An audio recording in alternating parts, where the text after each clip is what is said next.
नमस्कार. Diabetic association of India Pune शाखा यांच्या वतीने आयोजित केलेल्या आरोग्य गप्पा या सदरात मी डॉक्टर संगीता जाधव आपल्या सर्वांचे स्वागत करीत आहे.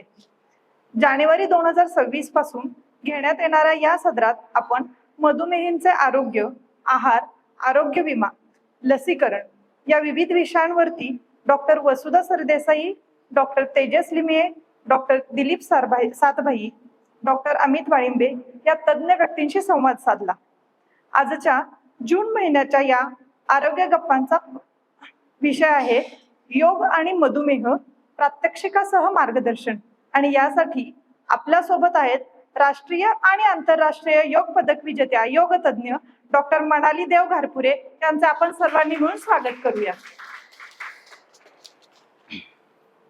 डॉक्टर मनाली देव घारपुरे यांनी MCOM आणि MA योग विषयात पदवी घेतलेली असून योग प्रशिक्षण, योग आयुर्वेद, निसर्गोपचार, जिम, स्पोर्ट्स आणि clinical nutrition, Pilates, aerobics, diabetic योग, हॅमॉक योगा अशा विविध विषयांमध्ये प्रशिक्षण घेऊन प्रमाणपत्र मिळवलेले आहे. योग क्षेत्रातील उल्लेखनीय योगदानाबद्दल त्यांना फ्लोरिडा संलग्न अपोस्टिल इंटरनॅशनल युनिव्हर्सिटी कडून मानद डॉक्टर ऑफ योगा डिलीट ही पदवी प्रदान केलेली आहे. यांच्या कर्तृत्वाची नोंद Asia book of records, India book of records आणि world young achievers book of record मध्येही करण्यात आलेली आहे. त्या मिसेस महाराष्ट्राच्या रनरअप असून त्यांनी हा किताब देखील मिळवलेला आहे. सन 2002 मध्ये योग प्रशिक्षक म्हणून व्यावसायिक कारकिर्दीची त्यांनी सुरुवात केली आणि त्यातूनच माइंड अँड बॉडी योगा इन्स्टिट्यूटची स्थापना केली. त्याच्या त्या संस्थापक आणि संचालक असून आतापर्यंत 75,000हून अधिक विद्यार्थ्यांना त्यांनी प्रशिक्षण दिलेले आहे. त्यातील साधारण 110 पेक्षा जास्त विद्यार्थ्यांनी राष्ट्रीय तसेच 45 विद्यार्थ्यांनी आंतरराष्ट्रीय योग स्पर्धांमध्ये सहभाग घेऊन पदके मिळवलेली आहेत. 2015 मध्ये दुबई येथे झालेल्या, 2017 मध्ये मलेशिया येथे झालेल्या तसेच बँकॉक आणि इंडो नेपाळ इत्यादी ठिकाणी आंतरराष्ट्रीय योग स्पर्धांमध्ये, योग ऑलिम्पिक स्पर्धांमध्ये भारतीय योग संघाच्या तांत्रिक संचालक तसेच प्रशिक्षक म्हणून देखील त्यांनी कार्य केलेले आहे. कीप फिट, योगा फॉर किडोज, स्पर्धात्मक योगासने ही पुस्तके तसेच योग, आरोग्य, फिटनेस विषयक सकाळ, लोकमत आणि महाराष्ट्र टाइम्स सारख्या अनेक नामांकित वृत्तपत्रातील लेख देखील अतिशय लोकप्रिय आहेत. त्यांच्या या सर्व कार्याचा गौरव म्हणून त्यांना जिल्हा, राज्य, राष्ट्रीय स्तरावर आणि आंतरराष्ट्रीय स्तरावरील बेस्ट योगा कोच, योग गुरु, योग Dronacharya, global icon, super woman, golden woman, queen of yoga, योग शिरोमणी, योग रत्न आणि प्राईड ऑफ नेशन यासारख्या अनेक प्रतिष्ठित पुरस्कारांनी सन्मानित केलेले आहे. सध्या त्या क्रीडा भारती पुणे महानगराच्या उपाध्यक्ष तसेच पुणे जिल्हा योगासन संघटनेच्या तांत्रिक सचिव म्हणून देखील कार्यरत आहेत. या त्यांच्या अथक कार्यामुळे डॉक्टर मनाली देव घारपुरे ह्या एक आदर्श प्रेरणादायी व्यक्तिमत्व म्हणून ओळखले जातात. या त्यांच्या औपचारिक ओळखीनंतर एक अनौपचारिक ओळख सुद्धा माझ्या बाजूने आहे. त्या माझ्या सुद्धा योग गुरु आहेत. 3 वर्षांपासून मी त्यांच्याकडे योग प्रशिक्षण घेते. आता आपण आपल्या सदराला सुरुवात करूया.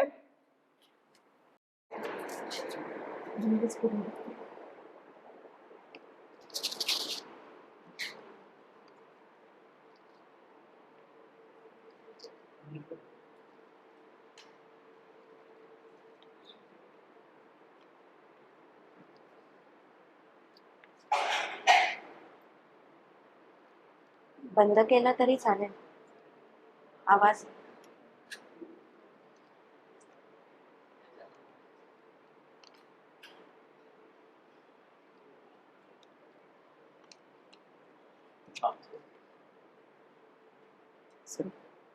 नमस्कार.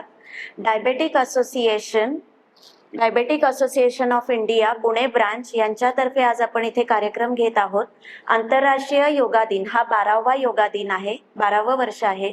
त्यानिमित्ताने आपण योगासनांची काही प्रात्यक्षिकं आणि डायबेटीस मधुमेहासाठी योग किंवा अल्टरनेटिव्ह थेरपी कशा पद्धतीने उपयोगी पडतं हे बघणार आहोत. आपल्याला सगळ्यांना डायबेटिक असोसिएशन मध्ये वेळोवेळी मार्गदर्शन मिळतच आहे. पण आज आपण याची प्रात्यक्षिके करणार आहोत. सो काही प्रात्यक्षिके ही इथे योगा मॅटवर होतील, त्यानंतर काही प्रात्यक्षिके ही मी तुम्हाला खुर्चीवरची आसनं सुद्धा दाखवणार आहे. सो मधुमेह होण्याची काही प्रमुख कारणं आहेत की खूप वेळा आपलं जे आहे ते लाईफस्टाईल हा खूप महत्वाची आहे. तुमची जर लाईफस्टाईल व्यवस्थित असेल, आता एका वयात गेल्यानंतर किंवा डायबेटीस झाल्यानंतर बोलण्यात अर्थ नसतो, पण ते पुढे होऊ नये म्हणून पुढच्या जनरेशननी काळजी घेण्यासाठी की आपली लाईफस्टाईल नीट ठेवणं हे खूप महत्वाचं आहे. अनुवंशिकता हे खूप महत्वाचं एक रिझन मानलं जातं डायबेटीस होण्यासाठी किंवा मधुमेहाची लक्षणं दिसतात.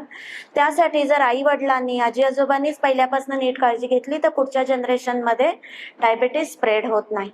किंवा बॉडीमध्ये इंटरनली इन्शुलिनचा अभाव किंवा इन्शुलिनचा रेझिस्टन्स किंवा अतिवजन, योग्य आहार विहार नसणे, आपण जे म्हणतो चुकीची लाईफस्टाईल, खूप वेळ स्क्रीनवरच बसलो की बसलोच, मध्ये मध्ये काहीच व्यायाम करत नाही. सो अशा ठिकाणी सुद्धा शुगर फ्लक्च्युएट होऊ शकते. आजकाल कामाचं सुद्धा अतिताण आहे. म्हणजे as a corporate yoga trainer आमच्यापर्यंत जे येतं ते म्हणजे आम्हाला इतका स्ट्रेस आहे आणि जो निगेटिव्ह स्ट्रेस आहे की आम्ही नोकरी पण सोडू शकत नाही आणि आमचं व्यायामालाही वेळ मिळत नाही. आमची लाईफस्टाईल नीट पाहिजे हे माहिती असून सुद्धा आम्ही करू शकत नाही. सो अशा लोकांनी सुद्धा 10 मिनिटं का होईना किंवा ऑफिस टाइम मध्ये का होईना व्यवस्थित व्यायाम करणं. आता कॉर्पोरेट योगामध्ये आपण असं करतो की तुम्ही कामाच्या ठिकाणी खुर्चीत बसलाय आणि तिथे बसूनच खुर्चीवर वेगवेगळे स्ट्रेचेस किंवा आसनं आपण शिकवतो. सो ते जरी दर 2-2 तासांनी तुम्ही केलं तर पुढच्या तुमच्या आयुष्यासाठी खूप महत्वाचं आहे. खूप वेळा आपण बघतो प्रेग्नन्सीमध्ये डायबिटीस झाला जो टेम्पररी असतो, त्यामुळे पुन्हा योग्य आहार विहार आणि व्यवस्थित व्यायाम झाला की डायबिटीस बरा होण्यास मदत होते. मधुमेह होऊ नये किंवा झाला असेल तर तो नियंत्रित करण्यासाठी रोज अर्धा तास हा वॉक केलाच पाहिजे, चाललंच पाहिजे. खूप वेळानं असं बघितलं जातं की गप्पा मारत 1 तास 2 तास सुद्धा लोक चालतात, पण न बोलता स्वतःच्या शरीरावर लक्ष देऊन फोकस करून स्वतःसाठी फिटनेससाठी चाललं तर त्याचा जास्त उपयोग होतो. योग्य आहार घेणे. आजकाल आपली लाईफस्टाईल अशी झाली आहे ना की आपण सगळे खूप बिझी आहोत. सो बरेच वेळा आपण बाहेरचं फूड जास्त प्रमाणात खातो. काय खातो हे सुद्धा बघायला पाहिजे. जेवढं आपण घरी बनवून खाऊ तेवढी आपली तब्येत उत्तम राहील. पण आपल्याला वेळ नाहीच आहे तर तुम्ही ऍटलिस्ट त्यातल्या त्यात निदान पौष्टिक खाणं महत्वाचं आहे. मैदा किंवा तसे जे जंक फूड आहे, खूप डीप फ्राय केलेले फूड आहे, ते टोटली अवॉइड केलं पाहिजे. आजकाल आपलं भारतीय अन्न कमी आणि बाकीचे इन्स्टंट पदार्थ जास्त खाल्ले जातात, जे प्रत्येक घरातच जाणवतं थोड्याफार प्रमाणामध्ये. सो ते जर आपण अवॉइड करू शकलो तर आपलं लाईफ खूप छान होईल, कारण आपली तब्येत उत्तम राहील. त्या दृष्टीने आपण प्रयत्न करणं आवश्यक आहे. योगासन, प्राणायाम याचा रोजचा सराव खूप आवश्यक आहे. निदान दिवसात 45 मिनिटं तरी योगासनं झाली पाहिजेत, 10 ते 15 मिनिटं प्राणायाम झाला पाहिजे आणि कपालभातीचा अभ्यास, जी शुद्धिक्रिया डिटॉक्स प्रोसिजर दिली आहे ती सुद्धा करणं खूप आवश्यक आहे. पण अगेन कोणी काय करायचं हे खूप महत्वाचं आहे. आयुर्वेदानुसार ज्या 3 प्रकृती सांगितल्यात, कफ वात पित्त, हे जर तुम्हाला तुमची प्रकृती काय आहे माहिती असेल किंवा तुम्हाला बीपीचा त्रास आहे का, हार्टचा त्रास आहे का, किंवा अजून तुम्हाला आपल्या ज्या शरीरातल्या 9 संस्था आहेत, सिस्टीम आहेत, त्याचा कुठला त्रास आहे का, हे बघून तुम्हाला व्यायाम कुठला करायचा, योगासनं कुठली करायची हे ठरवता येतं. खूप वेळा असं होतं की समोरचा करतो म्हणून आपण करतो, पण समजा आपल्याला हाय बीपी किंवा लो बीपीचा त्रास असेल तर समोरच्याला डायबेटीस साठी एखादं धनुरासन चालत असेल किंवा अजून एखादं भरपूर ताण किंवा दाब देणारं आसन चालत असेल तर ते मला चालेलच असं नाही, कारण माझी प्रकृती वेगळी आहे, मला वेगळे काही आजार असू शकतात. त्यामुळे व्यक्तीनुसार व्यायाम बदलतो, आसनं बदलतात, हे प्रत्येकाने लक्षात ठेवलं पाहिजे. आता ह्याच्यातच जर कोणाला खूप गुडघेदुखीचा त्रास असेल तर गुडघा फोल्ड करूनची आसनं आपण नाही करू शकणार, मग त्याला जे ऑप्शन आहे ते आपण नक्की केलं पाहिजे. स्पेशली संपूर्ण शरीराला ताण, पूर्ण वरती ताणणारी आसनं, दाब देणारी आसनं म्हणजे फॉरवर्ड बेंडिंगची आसनं आणि कमरेला पीळ देणारी आसनं म्हणजे ज्याने पॅन्क्रियाजला पूर्ण बाजूनी व्यायाम होतो, अशी सगळी आसनं करणं खूप आवश्यक आहे. कार्डिओ एक्सरसाइज आपापल्या प्रकृतीनुसार करणं खूप आवश्यक आहे. स्ट्रेस कमी करणारे प्राणायाम, काही वेळा असं लक्षात येतं की एक प्राणायाम, मग दुसरा, तिसरा, चौथा, 8 प्रकारचे प्राणायाम केले जातात, जे योग्य नाहीये. तुम्ही एका दिवशी 1 किंवा 2 प्राणायामचा अभ्यास करू शकता. तुम्हाला सगळे आवडत असतील तर पुढच्या आठवड्यात पुढचे 2 ठरवून घ्या. सो या पद्धतीने तुम्ही प्राणायामचा अभ्यास करा.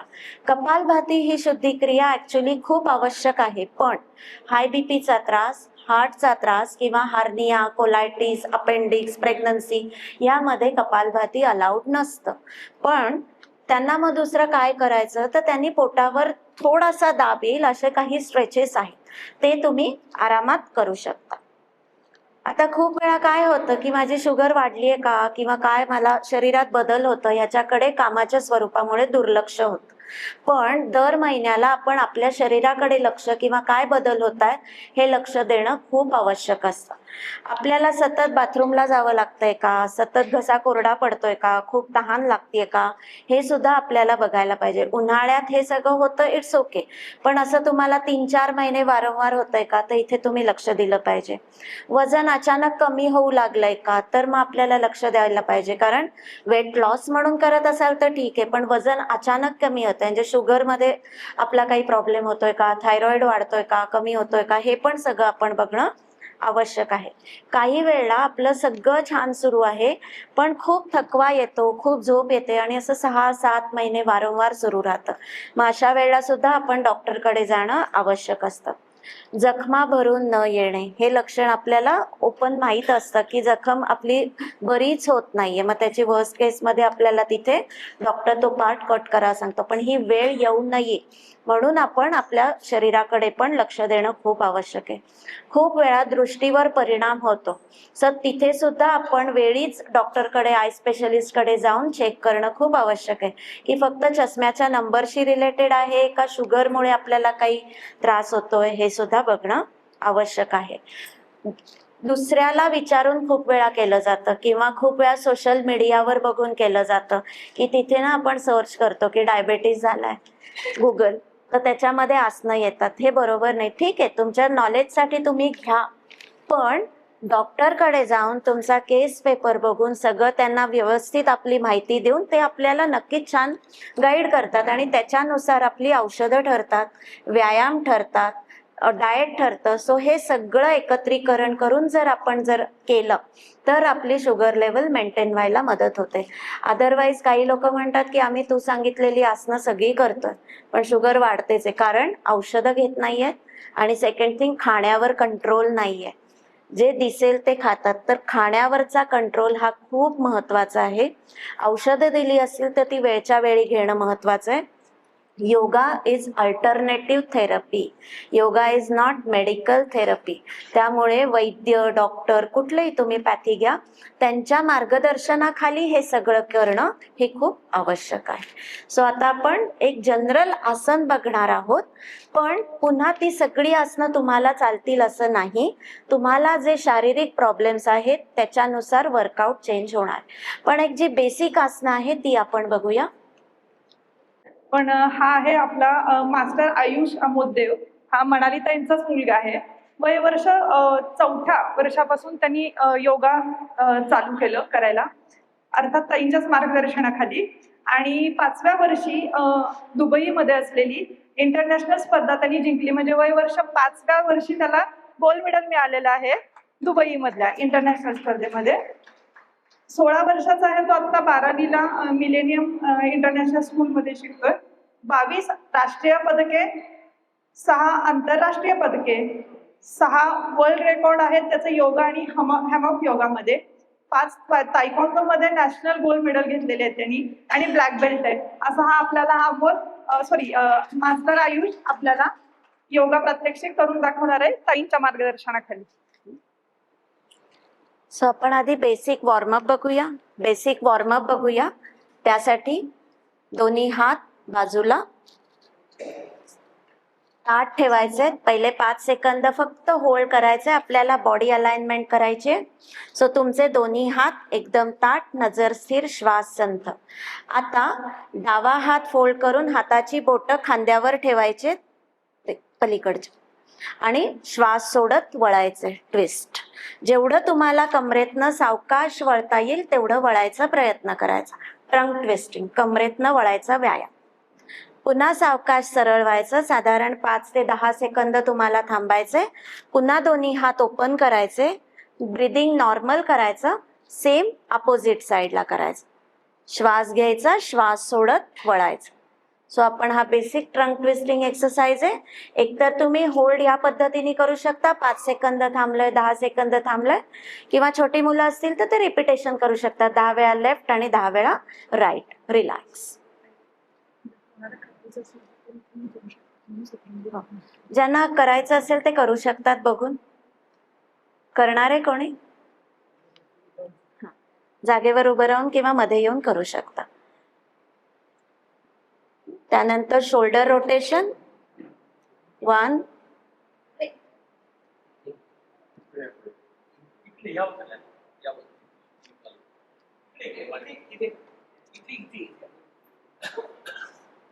1 2 3 4 5. Reverse. 1 2 3 4 and 5. Now side bending. So left hand वर घ्यायचा आहे आणि राईट साइडला स्विंग द्यायचा आहे. 1 2 3 4 5. दुसरी बाजू. 1 2 3 4 5. Waist rotation. दोन्ही हात कमरेवर, कंबर गोल फिरवायची सावकाश. 1 2 3 4 5. विरुद्ध. 1 2 3 4 5. आता पुढचा आहे तो ऑल्टरनेट टो टच आहे. पायामध्ये अंतर घ्यायचे साधारण 2.5 फूट ते 3 फूट. टो टच. स्टार्ट. 1 2 3 4 5. आपापल्या स्पीडनी हे तुम्ही करू शकता. 6 7 8 9 10. रिलॅक्स. आता अँकल रोटेशन. एक पाय सरळ घ्यायचा आणि अँकल रोटेट करायचा. 1 2 3 4 5. विरुद्ध. 1 2 3 4 5. दुसरा पाय. 1 2 3 4 5. 1 2 3 4 5. हे आपण एक बेसिक मुवमेंट करतोय जे आपल्याला गरजेचे आहेत. पहिलं ट्रंक ट्विस्टिंग होतं. परत एकदा कर. हात ओपन केले. एका हाताची बोट दुसऱ्या खांद्यावर. श्वास घेतला, श्वास सोडत वळायचंय. जेवढं कमरेतनं वळता येईल तेवढंच वळायचंय. कुठेही ओव्हर स्ट्रेचिंग, ओव्हर बेंडिंग करायचं नाही. पुन्हा सावकाश सरळ. या सगळ्या मुवमेंट सावकाश करायच्या. पुन्हा विरुद्ध बाजूला. श्वास घ्यायचा, श्वास सोडत वळायचा. ट्रंक ट्विस्ट, कमरेतनं वळण्याचा व्यायाम. रिलॅक्स. आता पहिलं आसन आपण उभं राहून करणार आहोत, ताडासन. पायामध्ये थोडस अंतर, थोडस. हात श्वास घेत बाजूनी वर, बोट इंटरलॉक करून स्ट्रेच करायचे. नजर स्थिर ठेवायची, श्वास संथ ठेवायचा. ही जी बाजू आहे ही पूर्ण लिफ्ट करायची. बॅलन्स झाल्यानंतर चवड्यावर उभं राहायचा प्रयत्न करायचा. आता ज्यांना मध्ये उभं राहता येत नसेल ते भिंतीला टेकून करू शकतात, खुर्चीला टेकून करू शकतात. ह्याच्यामध्ये तुमचा हा जो पोर्शन आहे हा जास्तीत जास्त वरती ताणणं अपेक्षित आहे. सो साधारण 30 सेकंदापर्यंत आपल्याला आसन टिकवायचं. जसा तुमचा सराव होईल तसा 1 मिनिटं, 1.5 मिनिटं, 2 मिनिटापर्यंत तुम्ही आसन टिकवू शकता. रिलॅक्स. त्रिकोणासन. पायामध्ये पुन्हा अंतर घेतलंय. पायाच्या उंची एवढं अंतर दोन्ही पावलांमध्ये घ्यायचंय. आता आपण डाव्या बाजूने बघणार आहोत. सो लेफ्ट टो टर्न करायचा. काळजी घ्यायची, दोन्ही टाचा आपल्या एका रेषेत असणं अपेक्षित आहे. श्वास घेत हात जमिनीला समांतर इथे येऊन बॉडी बॅलन्स करायची. त्यानंतर श्वास सोडत जो पाय आपण वळवलाय त्या बाजूला वाकायचंय. सुरुवातीला अँकल जॉईंट पकडायचा. जर आपल्याला एवढं वाकता येत नसेल तर आपण एक हात खुर्चीवर ठेवून आसन करू शकतो. आता हे तुम्हाला वाटतंय की हे आता सोपं आहे, मला याचा उपयोग होत नाही, तर हा दंड कानाला टेकवायचा, समोरच पाहायचा. सो हात जमिनीला समांतर असतो. सो हा जो ताण आहे हा बसणं खूप आवश्यक आहे. ह्याच्यामध्ये सुद्धा तुम्हाला जेवढं जमेल तेवढंच करायचंय. गुडघेदुखी असेल तरी सुद्धा हे आसन करून चालतं, कारण गुडघे स्ट्रेंथन व्हायला ह्याच्यामध्ये मदत होते. रिलॅक्स. असंच आपण दुसऱ्या बाजूने पण बघणार आहोत. त्रिकोणासन. श्वास घ्यायचा, श्वास सोडत कमरेतनं खाली वाकायचं. जेवढं जमेल तेवढं पहिल्यांदा हात वरती ताणून घ्यायचंय. हे आपल्याला एक साधारण 30 सेकंदापर्यंत टिकून झालं की आपल्याला दंड कानाला टेकवून हा ताण अजून वाढवायचा आहे. रिलॅक्स. 2 पायातलं अंतर जे आहे ते पायाच्या उंची एवढं अंतर 2 पाय. आता साधारण 2.5 ते 2.25 फूट. आणि जेव्हा आपण क्लासमध्ये हे घेतो तेव्हा आपल्याला साधारण सुरुवातीला असे मोजतात किती वीत आहेत आणि तेवढे मार्किंग केलेले असतात, मग ते सोपं जात. पुढचं आसन आहे परिवृत्त त्रिकोणासन. उलटा उभा राहा. आपण आता नॉर्मल साइड बेंडिंग केलं. आता ह्याच्यामध्ये ह्याचा सराव झाल्यानंतर ट्विस्टिंग त्रिकोणासन. सो परिवृत्त त्रिकोणासन. हळूहळू कमरेतनं वळायचं आणि अपोजिट हाताने पकडायचं. सो इथे तुम्हाला छान ट्विस्ट बसला. सो हा ट्विस्ट बसणं फार आवश्यक आहे. आता इथे तुम्हाला वागता येत नसेल तर तुम्ही हात खुर्चीवर ठेवून करू शकता, म्हणजे पडायची भीती कमी वाटते. आणि सगळं वजन आता अर्ध वजन खुर्चीवर जातं आणि अर्ध वजन पायावर शिफ्ट होतं. सो या पद्धतीने परिवृत्त त्रिकोणासन. असंच दुसरी बाजू.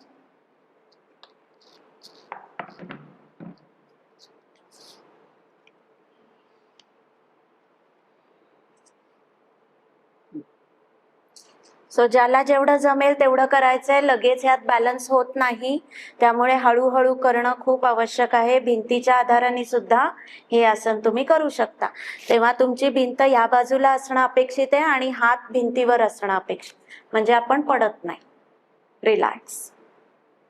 पुढचं आसन आहे एवढंच पायातलं अंतर ठेवून वीरासन, वॉरियर पोज. सो पुन्हा एक पाऊल वळवलंय, पूर्ण कमरेतनं वळायचंय. इथे गुडघ्याच्या इथे काटकोन होणं अपेक्षित आहे आणि मग दोन्ही हात वरती घ्यायचे. दंड कानाला टेकलेले. सो मागचा पाय ताठ, पुढचा काटकोनात. सो ह्याच्यामध्ये पुन्हा पूर्ण स्ट्रेच बसतोय. प्लस ज्यांना अस्थमाचा त्रास आहे त्यांच्यासाठी सुद्धा हे आवश्यक आहे. ज्यांना कंबर दुखते, पाठ दुखते, पाठीला रग लागते त्यांच्यासाठी हे आसन उपयुक्त आहे.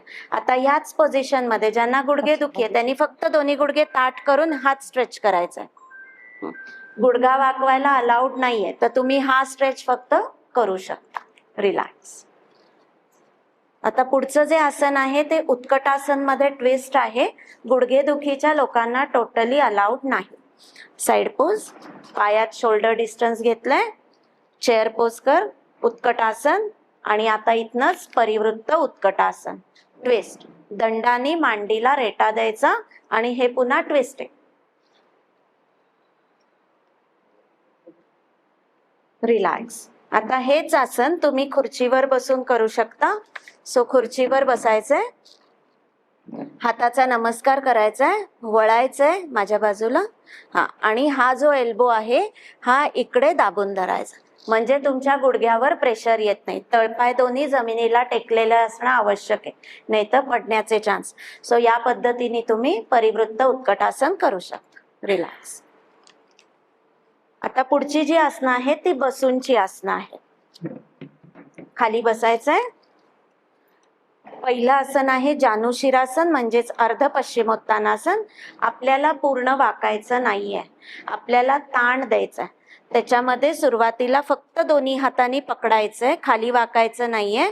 पाठीतनं उंच व्हायचंय, इथून पाठ वरती ताणून घ्यायचे. गुडघ्याच्या खाली आपल्याला छान ताण द्यायचा. यातनं आपण व्हेरिएशन करणार आहोत, ते करणं आवश्यक आहे. कमरेतनं त्या बाजूला वळायचंय, हात जमिनीवर टेकवायचे आणि पुढे वाकायचे. सो ह्याच्यामध्ये तुम्हाला पोटावर छान दाब येणार आहे. सो हा दाब येणं आपल्याला आवश्यक आहे. रिलॅक्स. असंच सेम दुसरी बाजू. स्ट्रेच करायचंय, पाठीतनं वरती ताणून घ्यायचंय, त्यानंतर वळायचंय, जो पाय फोल्ड केलाय त्या बाजूला आणि कमरेतनं खाली वाकायचं. इथे तुम्हाला पोटावर पुष्कळ प्रेशर येणं आवश्यक आहे. साधारण सगळ्या पोजेस आहेत त्या तुम्ही 30-30 सेकंद स्थिर राहणं आवश्यक आहे, कमीत कमी. रिलॅक्स. पश्चिमोत्तानासन.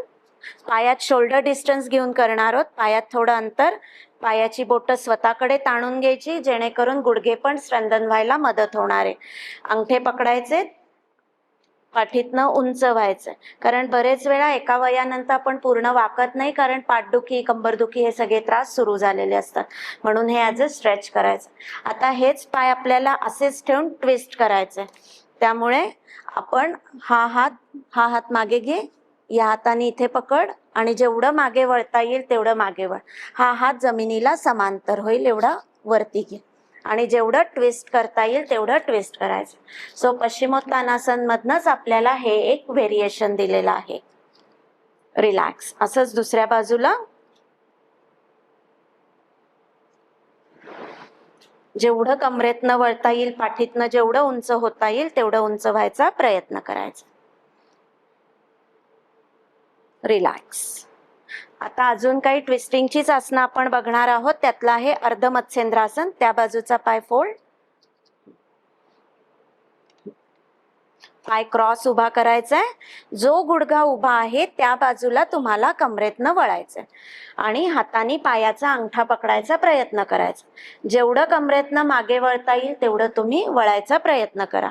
पुन्हा गुडघ्याचा त्रास असेल, अल्सर, कोलायटिस, अपेंडिक्स, हर्निया, तर आधी तुम्हाला एक्सपर्टकडनं विचारावं लागेल की हे आसन मी करू का नको करू. कारण हर्नियामध्ये जी मेश असते तो मग त्रास होऊ शकतो, डॉक्टर अलाउड करत नाही. रिलॅक्स. असंच दुसऱ्या बाजूने.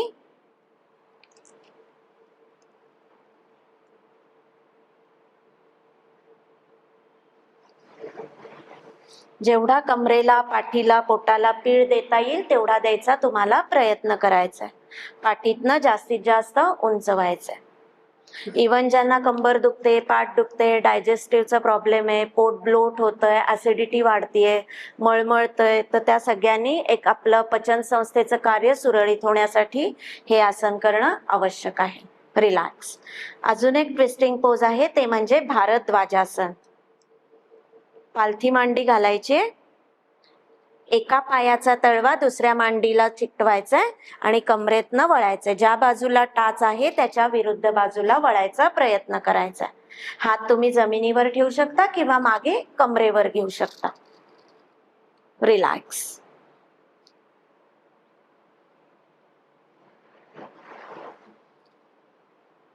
सो मॅक्झिमम जी आसनं आहेत आपली ती ट्विस्टिंगचीच आसनं आहेत, ज्यांनी आपल्याला छान फायदा होणार आहे.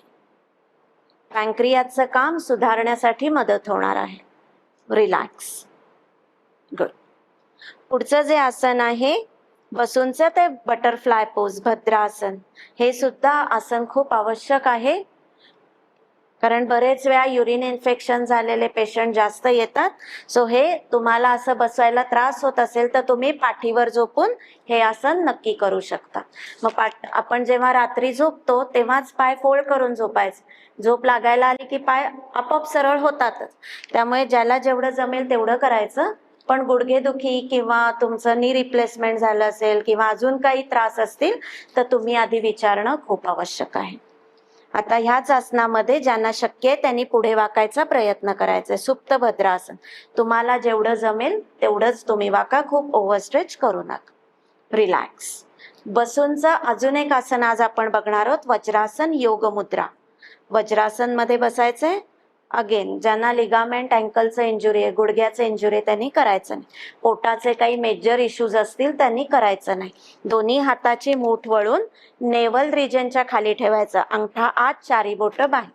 वज्रासन योग मुद्राला काही जण मंडूकासन पण म्हणतात. श्वास घ्यायचा, श्वास सोडत कमरेतनं जेवढं जमेल तेवढं खाली वाकायचं. ज्यांना पचन संस्थेचे त्रास असतील, पोट ब्लोट होतंय, गॅसेस होतात, त्यांनी सुद्धा हे रोज करा.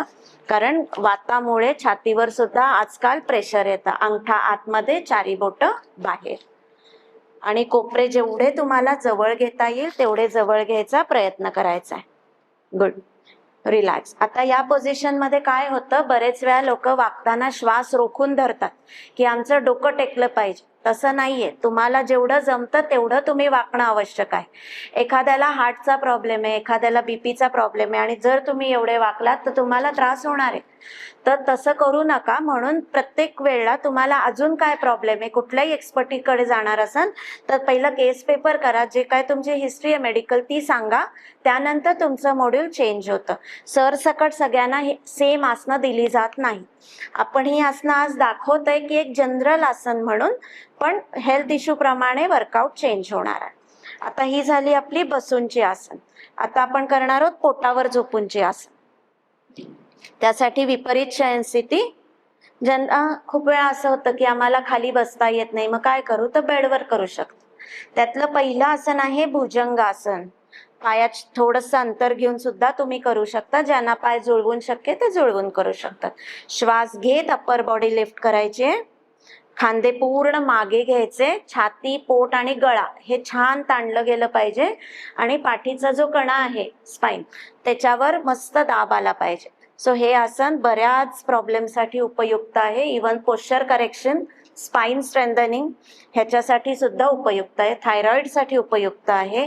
अस्थमा असेल किंवा श्वास घ्यायला त्रास होत असेल, खूप प्रेशर येत असेल, तरी तुम्ही करू शकता. रिलॅक्स. सावकाश आसन सोडायचं. ह्याच्या पुढचं आसन आहे धनुरासन. पुन्हा पोटाचं जर मेजर इश्यूज असतील तर ते अलाउड नाही. गुडघ्याचे त्रास असतील, स्लिप डिस्क, स्पॉन्डिलिसिस, तर अलाउड नाही. दोन्ही पाय गुडघ्यात वाकवायचे. सावकाश अँकल जॉईंट पकडायचे आणि हळूहळू अप्पर लोअर बॉडी एकत्र वर उचलायची. ओठाचा कमीत कमी भाग जमिनीला टेकवायचा प्रयत्न करायचा. सो ह्याच्यामध्ये कमरेवर, पाठीवर आणि पोटावर सुंदर दाब येतो आणि बरेच त्रास कमी व्हायला मदत होते. रिलॅक्स. आता ह्यात सुद्धा काही जण श्वास रोखून धरतात. आसनांमध्ये कुठेही श्वास रोखायचा नाही. संथ श्वसन हेच अपेक्षित आहे. आता आपण पाठीवर झोपणार आहोत.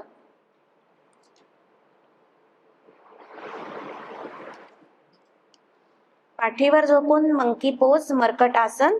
दोन्ही पाय गुडघ्यात वाकवायचे, हात ओपन करायचे. म्हणजे सुरुवातीला तुमची बॉडी टी अल्फाबेट प्रमाणे दिसणार. पाय जेवढे तुम्हाला तुमच्याकडे घेता येईल तेवढे घ्यायचे. त्यानंतर दोन्ही पाय एका बाजूला घ्यायचे. सो बॉडी तुम्हाला कॉम्पॅक्ट करायची आणि जास्तीत जास्त ट्विस्ट करण्याचा प्रयत्न करायचा.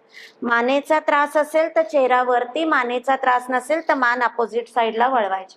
सो तुम्हाला इथे दिसेल खूप सुंदर ट्विस्ट झालेला आहे. सो हा असणं अपेक्षित आहे. आता हे आसन झोपूनच आहे. सो आपण 2-2.5 मिनिटं, 3 मिनिटं सुद्धा आरामात होल्ड करू शकतो, कारण बॉडी वेट व्यवस्थित जमिनीच्या दिशेला गेलाय, कुठेही बॅलन्सिंग नाही, काही. श्वास संत. आता एखाद्याचा पाय टेकत नसेल किंवा एवढा खाली जात नसेल तर त्या मांडी खाली इथे तुम्ही उशी किंवा लोट ठेवू शकता आणि मग जेवढं जमेल तेवढं तुम्ही होल्ड करू शकता. असंच दुसऱ्या बाजूला. पहिली मान सरळ करायची, मध्ये यायचं, एक नॉर्मल श्वास घ्यायचा, सोडायचा आणि मग दुसऱ्या बाजूला करायचं. पुन्हा जेवढं तुम्हाला जमेल तेवढंच तुम्ही करणं अपेक्षित आहे. मर्कट आसन. ओके. आता यातनच पुन्हा तो पाय वरती घेणार आहे सरळ. उत्तान पादासन मध्ये दोन्ही पाय 90 अंशात, हात टी शेप मध्ये चालेल. सो ह्याच्यामध्ये तुम्हाला पूर्ण कोअर वर्क होतं आणि थाईज वर्क होतात. सो हे आसन सुद्धा तुम्ही करू शकता, किंवा भिंतीच्या सपोर्टने, की इथे भिंत आहे पूर्ण आणि हे पाय तुम्ही भिंतीवर ठेवले.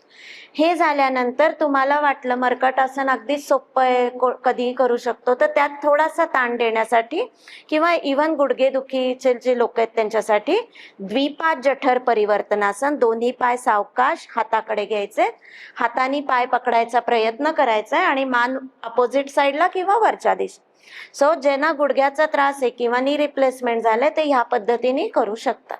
रिलॅक्स. पवनमुक्त आसन. दोन्ही पाय फोल्ड करून पोटावर घडी, हाताने पाय घट्ट पकडायचे, मान वरती उचलून हनुवटी किंवा कपाळ टेकवायचा प्रयत्न करायचा. जेवढी बॉडी तुम्हाला कॉम्पॅक्ट करता येईल तेवढा करण्याचा प्रयत्न करायचा. खूप सुंदर दाब येतो ह्याच्यावर. आता मला समजा मानेचा त्रास असलेली व्यक्ती आली तर त्यांना मी सांगणार डोकं उचलू नका. गुडघेदुखीची व्यक्ती आली तर त्यांना सांगणार हात गुडघ्याच्या खालनं पकडायचे. गुडघे दाबून नाही घ्यायचे, पण मांडी दाबून पोटाकडे घ्यायची, पण गुडघे इथे सगळे रिलॅक्स ठेवलेले आहेत, ते रिलॅक्स ठेवणं अपेक्षित आहे. रिलॅक्स. त्यानंतर शवासन खूप महत्वाचं आहे, कारण ते पूर्ण शरीरावरचा आणि मनावरचा ताण कमी करतं. शवासन करताना मॅटची जेवढी रुंदी असते तेवढं अंतर साधारण पायामध्ये घ्यायचं. काही वेळेला लोक खूप पसरून बसतात किंवा अगदी कमी अंतर घेतात. हात जे आहेत ते मांडीपासनं साधारण 1 ते 1.5 वीत लांब एवढेच लांब घ्यायचे असतात. मान कम्फर्टेबल पोझिशन मध्ये, डोळे बंद. आणि जे जे एरवी शवासन तुम्ही करता तेव्हा चष्मा, वॉच, सगळं जे काय ऑर्नामेंट्स आहे ते काढून करणं, बॉडी पूर्ण रिलॅक्स करणं हे आवश्यक असतं. रिलॅक्स. आसन सोडायचंय, मांडी घालून बसायचंय. आता पुढचं आपण बघणार आहोत शुद्धिक्रिया आहे, कपालभाती. काही लोक त्याला प्राणायाम पण म्हणतात, पण ऍक्च्युली कपालभाती ही डिटॉक्स प्रोसिजर आहे, शुद्धिक्रिया आहे. आता कोणी करायची नाही हे पहिलं बघूया. हार्ट पेशंट, हाय बीपीचे पेशंट, त्यानंतर पोटाचे जर काही तुमचे ऑपरेटिव्ह झाले असेल तर ते, प्रेग्नन्सीमध्ये, पिरियड्समध्ये, हार्निया, कोलायटिस आणि अपेंडिक्स अल्सर, ऍटलिस्ट एवढ्या डिसीजवाल्यांनी तर नाहीच करायचं. पण तुमचं काही इंटेस्टाईनचं ऑपरेशन झालं असेल किंवा पोटातलं अजून कुठलं ऑपरेशन झालं असेल तर तुम्ही पहिला सल्ला घ्या डॉक्टरांचा की मी करून चालेल का. जर ते हो म्हटले तर तुम्ही नक्की करा. नेहमी ताठ बसायचं कपालभाती करताना. सायलेंट इनहलेशन आणि फोर्सफुली एक्झलेशन. श्वास नॉर्मल सुरू असणार आहे, पण सोडताना पोटाला धक्के देत श्वास सोडायचा. सो तो दाखवेल आधी. Silent inhalation, forcefully exhalation. So पोट आत बाहेर करणं हे खूप आवश्यक आहे.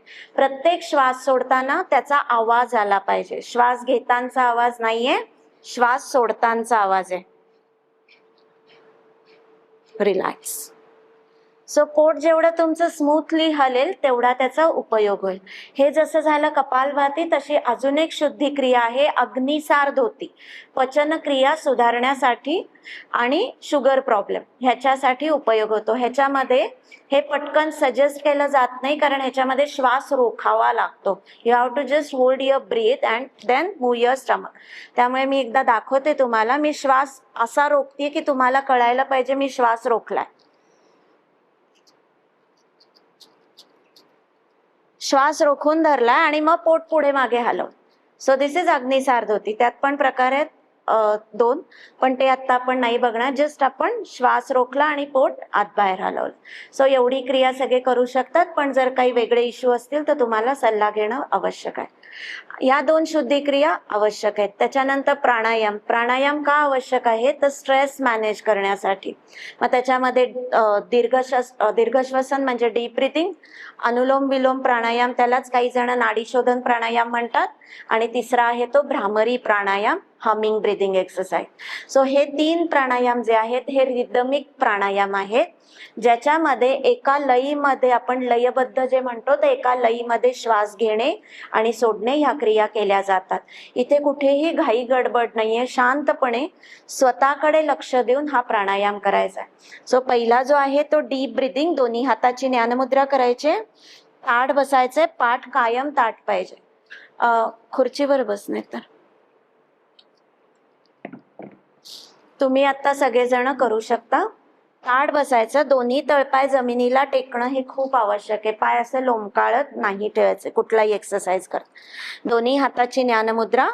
पोट भरेपर्यंत श्वास घ्यायचाय आणि सावकाश सोडायचा. ही सायंटिफिक लँग्वेज नाही, ही योगातली लँग्वेज आहे, म्हणून पोट भरेपर्यंत म्हणजेच ॲब्डॉमेन ब्रीथिंग. श्वास घेताना पोट किंचित पुढे येणार आहे आणि श्वास सोडताना पोट किंचित आतमध्ये जाणार आहे. सो डोळे बंद सगळ्यांचे. दोन्ही हाताची छान ज्ञानमुद्रा, पाठ ताठ, हनवटी जमिनीला समांतर. पोट भरेपर्यंत श्वास घेत राहा, सावकाश श्वास सोडत राहा.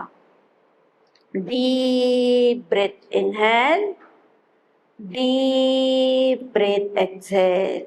श्वास घेताना स्वतःमध्ये सकारात्मक ऊर्जा फील करतोय आपण. श्वास सोडताना आपण नकारात्मक भावना एक्झेल करतोय. सो पोट भरेपर्यंत श्वास घ्यायचा, सावकाश श्वास सोडत राहायचा. हे कमीत कमी 20 ते 25 वेळा रोज करायचं. कधी करायचं तर सकाळी लवकर रिकाम्या पोटी करायचं. आता जर तुम्हाला सकाळी वेळ नाहीच आहे तर तुम्ही संध्याकाळी करू शकता, पण आपलं पोट 2.5 ते 3 तास रिकामं पाहिजे, त्यानंतरच तुम्ही करू शकता. सकाळची हवा ही खूप शुद्ध असते म्हणून करतो. संध्याकाळपर्यंत पोल्युशन बऱ्यापैकी वाढलेलं असतं म्हणून हे शक्यतो अवॉइड करायचं.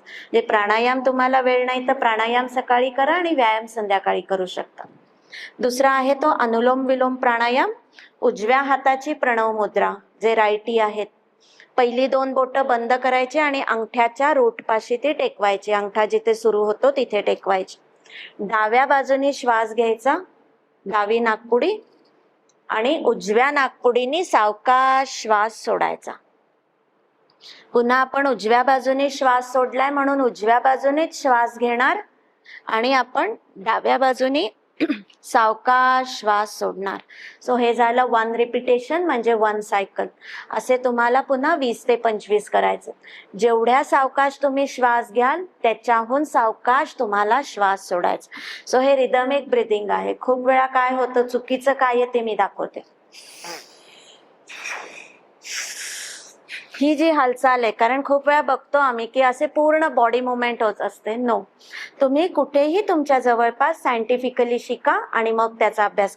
हे जे शोल्डर्स आहेत ना, हे हल्ले नाही पाहिजे, कारण आपण ह्याच्यासाठी नाही करत तो शोल्डर एक्सरसाइज आहे, आपण लंग्स साठी करतो. सो तुम्हाला ताट बसून फक्त यात ॲब्डॉमेन ब्रीदिंग करायचंय की पोट थोडंसं बाहेर आणि पोट थोडंसं आत. श्वास घेताना आवाज नाही आला पाहिजे, तो रिदमिक ब्रीदिंग आहे. एवढं सावकाश, ह्याच्याहून सावकाश. पण खूप वेळा हा जो आवाज येतो हा अपेक्षित नाही. हा आवाज कोणाचा येणार आहे? ज्यांच्या नाकपुड्या बंद आहेत, ब्लॉक झाल्यात, ज्यांना खूप सर्दी आहे, श्वासाचा त्रास आहे, त्यांचा आवाज येणार आहे. मग त्याच्यासाठी त्यांनी दुसरे एक्सरसाइज करणं खूप आवश्यक आहे. सो हा एक अनुलोम विलोम प्राणायाम झाला. नेक्स्ट 3rd इज भ्रामरी प्राणायाम. पहिली 2 बोटं डोळ्यावर ठेवायची म्हणजे आपलं इकडे तिकडे लक्ष जात नाही. अंगठ्याने कान बंद करायचा म्हणजे दुसऱ्याचे आवाज ऐकू येत नाहीत. श्वास घ्यायचा आणि मकार म्हणत सोडायचा. हा जो मकार आहे तो अतिशय लो व्हॉल्यूम मधला मकार आहे. श्वास घ्यायचा,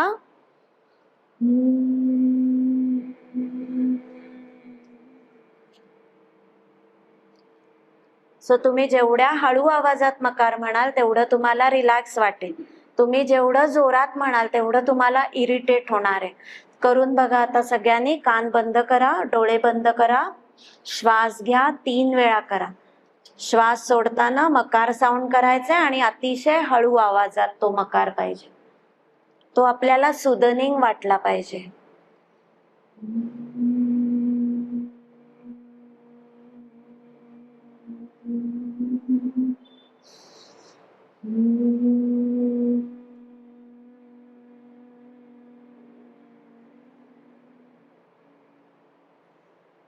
गुड. 3 वेळा झालं की थांबायचं.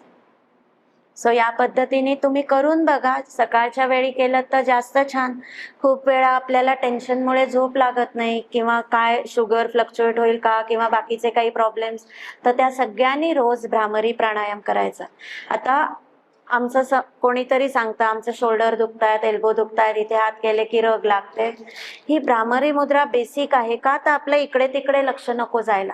तुम्ही दोन्ही हाताची ज्ञानमुद्रा करून बसा किंवा पाठीवर शवासनात झोपा. फक्त मान सरळ करा, हात पोटावर ठेवा किंवा हाताचे तळवे आकाशाच्या दिशेने ठेवा आणि हा मकार साऊंड करा. तरी सुद्धा तुम्हाला स्ट्रेस लेवल पटापट नॉर्मल व्हायला मदत होईल. रिलॅक्स मध्ये बस आणि मकार कर. हो, हात खाली ठेवूनच असं. हा, येस. श्वास घे आणि मकार म्हणत सोड. सो तुम्ही असं बसून जरी केलं तरी चालेल. जेव्हा आपण पब्लिक प्लेस मध्ये असतो तेव्हा आपण साहजिक आहे ना, तो कसा आवाज करतोय, इकडे काय चाललंय, तिकडे काय चाललंय, इकडे आपलं लक्ष जात. म्हणून जेव्हा आपण कॉमनली करतो तेव्हा कंपल्सरी करतो.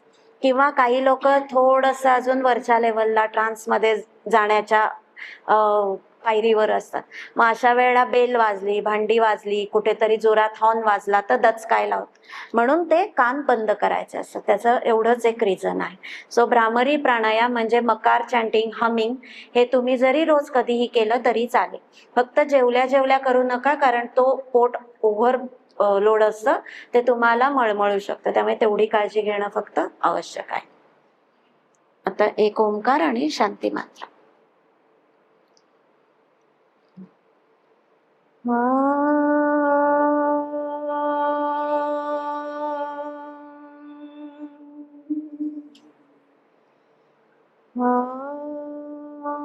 शांती शांती शांती. रिलॅक्स. थँक्यू.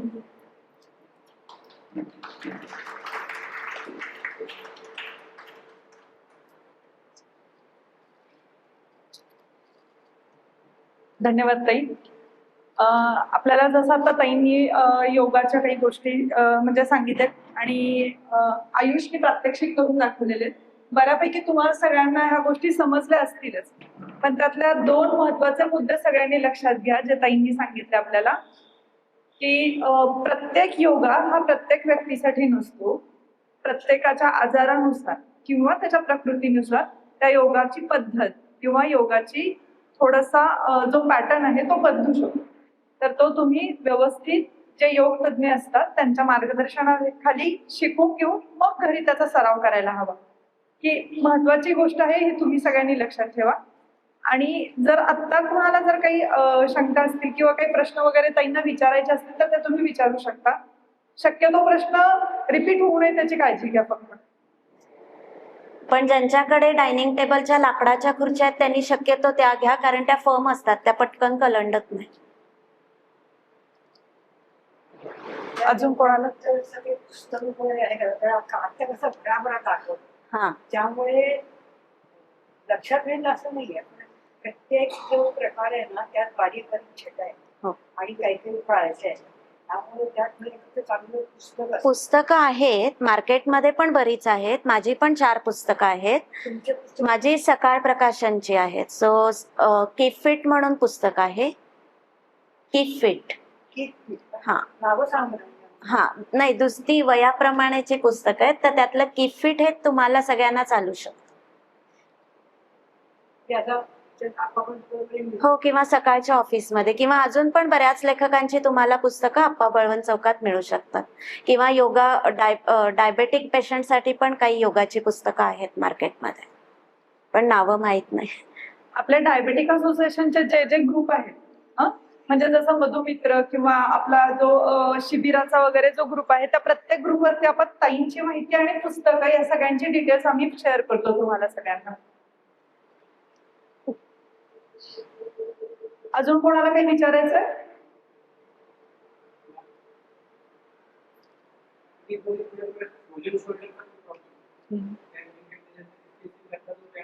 हो हो, शोल्डर रोटेशन हे अगदी सावकाश करायचं आणि शक्यतो पुढून मागे घ्यायचं, मागून पुढे नाही घ्यायचं, आपल्याला पुढून मागे घ्यायचंय. हा, ते सुद्धा जेवढं जमेल तेवढंच करायचं. आता ज्याला फ्रोझन झालाय त्याचा हात तर एवढा मागे जाणार नाही, पण हे प्रिव्हेंटिव्ह म्हणून ती व्यक्ती करू शकते. त्याच्यानंतर हात बाजूला ठेवून हे रोटेशन करायचंय, स्मॉल रोटेशन. त्याच्यानंतर बिग रोटेशन, फक्त पुढून मागेच घ्यायचं आणि पूर्ण रोटेशन. आता हे तुम्हाला तेव्हा स्टेप बाय स्टेप जावं लागतं, कारण अदरवाईज खांदा लॉक होतो. त्यामुळे हळूहळू करा आणि गरम पाण्यामध्ये शेकू पण शकता. स्ट्रेच कर. हा स्ट्रेच. टेनिस एल्बो, ज्यांना एल्बो पेन सारखं होतं, किंवा आजकाल म्हणजे हे जे रॅकेट गेम्स आहेत त्याच्यामध्ये पण होतं, किंवा कीबोर्ड सारखा वापरून, मोबाईल सारखा वापरून. सो हा स्ट्रेच तुम्ही करा, कारण हात सरळ ठेवायचा, सरळ करा आणि दुसऱ्या हाताने तळवा ओढून घ्या. सो हा भाग तुमचा ताणला जातो छान. सो काही एका वयानंतर कधी कधी हात आपले कोपरातनं वागतात ना, जसं वय वाढत, आणि मग हात दोन्ही समोर ठेवायचे, एकमेकाला समांतर बाहेर ओढून घ्यायचे आणि मग हळूहळू वर घ्यायचे. सो इथनं हा भाग असा वरती ताणायचा प्रयत्न करायचा, दंड कानाला टेकवायचा प्रयत्न करा, कारण वयोपरत्वे खूप वेळा आपले हात असे होतात, त्यामुळे ते वर नेहमी ताणून घेणं खूप आवश्यक आहे. रिलॅक्स. हे पुस्तक पण इंग्रजीत असतं. मराठीत आहे माझं नाव, इंग्लिश आहे, कारण हे सकाळमध्ये मी आर्टिकल्स जे लिहिते ना, तर पब्लिक डिमांडमुळे ते पुस्तक पब्लिश झालंय. तर किफिट हे सकाळमधल्या सदराचं नाव होतं. आसन मराठीतच लिहितात. सकाळमध्ये ना आणि त्याच्यामध्ये त्यांनी दिलेली पूर्ण माहिती असं एक सदर चालायचं. तर त्या सगळ्यांचं मला वाटतं एकत्रीकरण म्हणजे हे पुस्तक आहे नंतर पब्लिश केलेलं आहे सकाळी. त्यानंतर लहान मुलांचं ते आता स्पर्धात्मक योगासन म्हणजे ते स्पर्धा असतात योगासनांची, त्यात कुठली आसनं असतात ते पुस्तक, पण ते आपल्याला कोणाला उपयोगाचं नाही, ते छोट्या मुलांसाठी उपयोगाचं आहे कारण खूप अवघड असतं. ही रिप्लेसमेंटचं ऑपरेशन झालं असेल खाली बसता येत नाही ना, हे सगळं खुर्चीवर बसून करायचं हो. किंवा बेडवर बसून बेडवर झोपून असलं करायचं. गुडघा वाकवायचा. बेडवर तुम्ही कडक थोडंसं घोंगडी किंवा असं काहीतरी घाला आणि आसने का आपल्याला तीन ह्याच्यामध्ये करता येतात. बसून, झोपून आणि उभारून. तीन प्रकारामध्ये करू शकतो. ही सगळी आसनं जी आहेत ही चेअर योगा म्हणून म्हणजे खुर्चीमध्ये बसून आपण सगळ्या प्रकारच्या आसनं करू शकतो.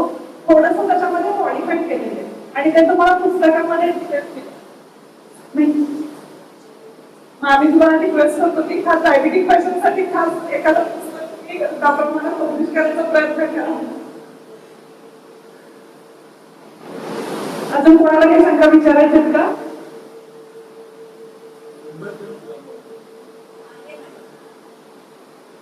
ह्याचे डिटेल्स दिलेत आपण ग्रुपवरती सगळीकडे स्प्रेड करू. ठीक आहे.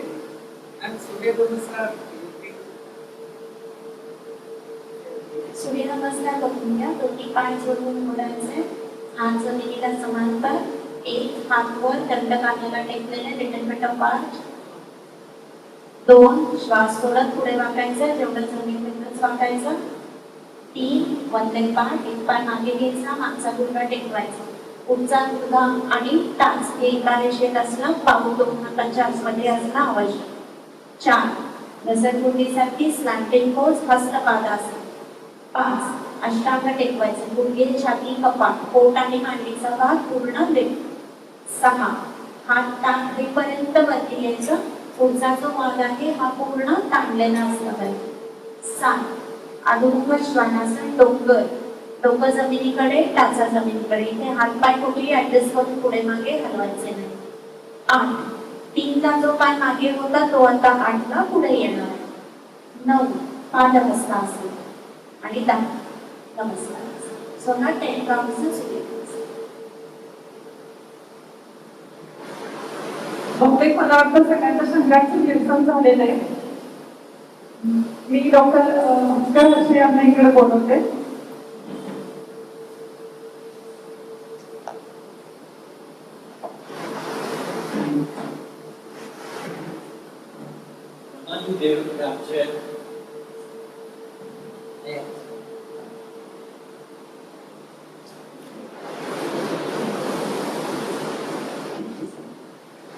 मनाली देव हे आमच्या सगळ्या शेजारी आम्ही एकाच बिल्डिंग मध्ये एकाच सोसायटीत आहोत आणि त्यांनी केलेल्या विकासाबद्दलचं आणि खूपच उपयोगी योगासनाचं त्यांनी लोकांचं असं सांगितलं की ही जी आसने ही आसनं ही तुमच्या चयापचय क्रियेतील दुष्परिणाम दूर करायला किंवा जी दोष आहेत ते दूर करायला पूरक होऊन आहे. कुठलाही व्यायाम प्रकारचे कुठल्याही व्यायामाच्या क्रियेतील दुष्परिणामांना एक बेसिक औषध उपाययोजना वापरतात. औषध योजना असतेच. काही लोक जेव्हा आमच्याकडे येतात हे म्हणतात किंवा आम्ही सांगितलं शुगर करतो नाही किंवा तर नुसत्या योगासनाने किंवा नुसत्या व्यायामाने होत आहे. आणि याचे फायदे एकंदर 4 मुख्य आहेत.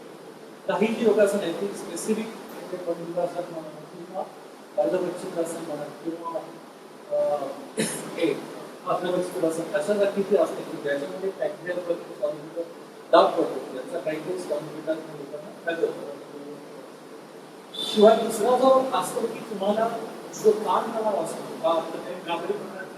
याचा जास्त असेल कुठल्याही ताण तणाव झाल्याची शरीराच्या कॉर्टिसॉल लेवल वाढतो आणि एंडोर्फिन लेवल्स कमी झाले. एंडोर्फिन असतात की मेंदूमध्ये सगळी धरती तुम्हाला कल्पना आहे. तर हा योगासनाच्या वरती जेव्हा कराल तेव्हा रिलॅक्सेशनची एक्सरसाइज करा तेव्हा ही अंतर्प्रयत्न स्त्रवता ही स्त्रवल्यानंतर तुम्हाला रिलॅक्सेशन होतं आणि ताण तणाव जो असेल तो कमी होतो आणि त्यांनी चेहऱ्याच्या क्रिया सुधारत होते. तसंच रक्ताभिसरण सुधारणं आणि शरीराची लवचिकता वाढते. प्रत्येक योगासनामध्ये शरीरात लवचिकता आहे, तुमच्या सांध्याच्या हालचाली, त्याच्यानंतर तुमच्या शरीराच्या हालचाली त्या फ्लेक्सिबल असतात. अगदी ताटच्या ताट किंवा असं त्याच्यातून कळतं. काही काही आजार असे असतात की ज्या आजारामध्ये माणसाच्या कणा अतिशय ताट असतो. या लोकांनी त्याला आपण अँकिलोजिंग स्पॉन्डिलोसिस किंवा डिसडिसिप्लिन ताट असतो. तर अशा लोकांना सुरुवातीपासूनच्या आपण योगासना